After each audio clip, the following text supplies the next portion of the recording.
The concept of finding myself has always intrigued me. It's amazed me. It's confused me. It's baffled me. The idea that I will wake up one day and I will know who I am, what I am, why I am. I used to think of it as a jigsaw puzzle. Pre-cut, pre-made, pre-arranged pieces of yourself scattered throughout your life. You would go on, pick them up, piece them together, and that's it.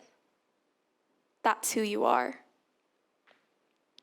But I found that quite restricting, so I'm trying something less conforming, more abstract.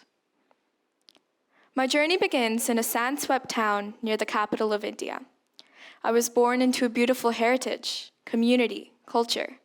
And then I moved around a lot. Singapore, America, England. Not that I remember any of it. All I have is pictures and certificates. But what I do clearly remember is landing here, in Ireland, 20 days before my 7th birthday, and my brain going on overdrive. The confusion for moving from an Eastern climate to a Western climate. The puzzlement of trying to adjust from an Eastern schooling system to a Western schooling system. And the culture shock of moving from Eastern society to Western society. And as every immigrant can probably relate, there's experiences of cultural alienation when you're in a conversation but not a part of the conversation. The infamous anecdote of opening your lunchbox and 5 people turning around and saying, "Ew, what was that?" But as a young child, concepts of racism and discrimination were alien to me.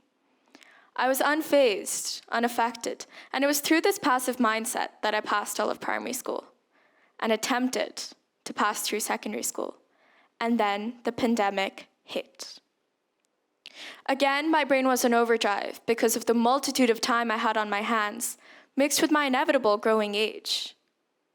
I was forced to analyze, reflect, to think, to ask questions I never had to ask myself before. Who am I? What am I? Why am I? And the only way I could stop these bone-chilling, blood-curdling thoughts was through social media. Hours upon hours of scrolling and swiping and liking and consuming media and thoughts and opinions of anyone who wasn't me. But it was through this inherently detrimental practice that I found myself returning to the news quite a bit. Not just national news and national broadcasters, but international news, on activist pages, on Twitter forums, on international news websites. I read about the inequality of the vaccine rollout, the inequality in the healthcare systems between the global south and the global north, but also inequalities that existed long before the pandemic. Gender inequality, climate change, hunger. And it was at this moment that I felt my 2 very segregated halves come together.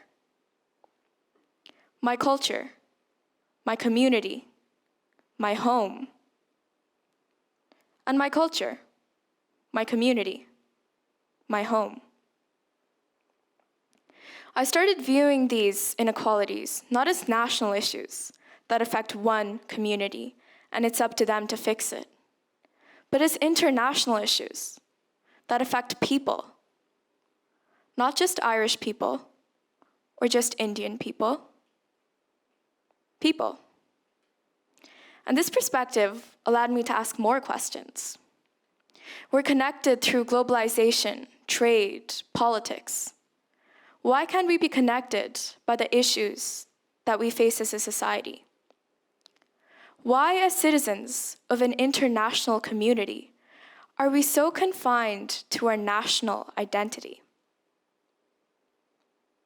Because the inequalities me and you experience are experienced all over the world, in different scales and different settings, but the root cause is the same. What if we view this root cause as what it truly is? A global problem.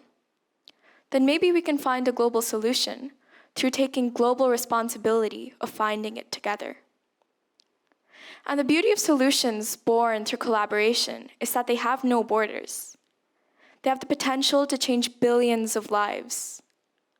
Not Irish lives or Indian lives. Lives.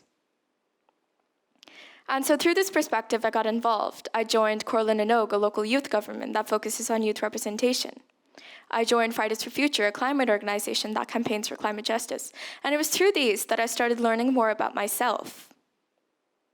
At times, I felt my motivation being driven solely by my crippling eldest daughter syndrome, telling me if I couldn't change the world at 16 years of age, I was a failure. Or my stubborn immigrant mindset, telling me to prove myself in a room full of people who might not think I was capable, and a small voice in my head, finding refuge in a community not bound by one culture or one race, but a community so diverse, so abundant in perspectives and mindsets, all bound together by the future of our planet, our generation, of what could be. And it was these intrinsic experiences that showed me my identity. So who am I? What am I? Why am I? I'm afraid I don't have the answer, and I probably never will, but I think that's okay. I think it's okay to not know who you are until the day you die. And I think it's okay to not know. I think the pathological need to push the binary in today's society is an outdated construct. We're not produce in a supermarket to be boxed and labeled, but we're souls to be explored and celebrated. We're not jigsaw puzzles set in stone, but we're fluid, we're free, ever-changing. We're mosaics of people we meet, of things we love, of opinions we hear, of thoughts we think.